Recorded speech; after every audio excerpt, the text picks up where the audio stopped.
The Landscape of the Soul is a short yet powerful story by Nathalie Trouveroy.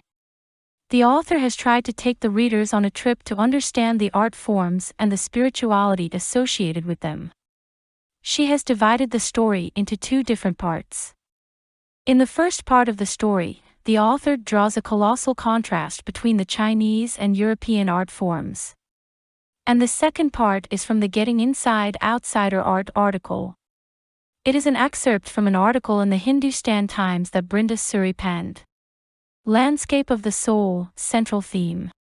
The theme of the first part of the story is contrast. The author shows the readers how different the Chinese art form is from the European art form. This difference has been depicted by the narration of two different Chinese classical legends and a European story. These stories tell us how European art is about the recreation of an actual view while Chinese art is about the creation of an abstract one. Landscape of the Soul, Character Sketch. Wu Daozi, a Chinese painter who lived in the 8th century. He was the master of his art form and paints with his inner and spiritual voice.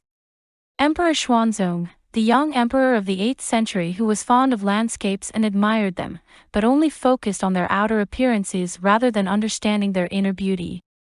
Quentin Metzys, he was a master blacksmith who lived in the 15th century Antwerp. He was a gifted artist and later on became one of the most famous painters of his age. Landscape of the Soul, Summary and Explanation. The chapter opens with the description of an 8th century Chinese painter, Wu Daozi. The last painting he ever made was a painting of a landscape. This painting was commissioned by the ruling Tang Emperor Xuanzong to adorn one of his palace walls. The painter finally completed the painting. And the emperor was captivated by the huge mountains, dense forests, high waterfalls, clouds, birds, and the men on the hilly paths in the painting. While the emperor was happily admiring the outer appearance of the painting, the painter tried to draw his attention to its inner beauty. So, he made the emperor notice the small cave at the foot of the huge mountain in which a spirit dwelled. He told the emperor to let him show the way in. Then he clapped his hands to open the cave, stepped inside it, and disappeared into it along with the entire painting. There was no trace left of the painting on the wall. This Chinese legend is a very old tale that shows the knowledge possessed by the artists. The emperor may rule the vast lands of his conquered territories, but it was the artist who knew the true way within it. The painting is gone, but the painter has reached his end goal, which is beyond any material appearances. Another Chinese classical story follows this one. It talks about a painter who was petrified to draw the eyes of the dragon that he had painted. He refused in the fear that the dragon, once he drew the eye, would become real and fly out of the painting. This proves to us the Chinese concept of not creating a realistic painting. The Chinese art form is not about the creation of an actual view. These Chinese legends are contrasted in the chapter with a tale from native Flanders that represents the Western painting style.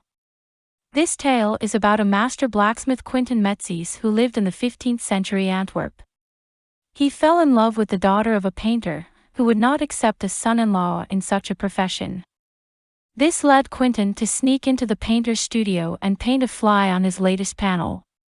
The painted fly looked so realistic that the painter tried to hit it before he realized it was a painting. The painter immediately accepted Quentin as his apprentice in his studio. He later carried on to become one of the most famous painters of his age. These anecdotes are largely evident of the disparity between the two cultures and their art.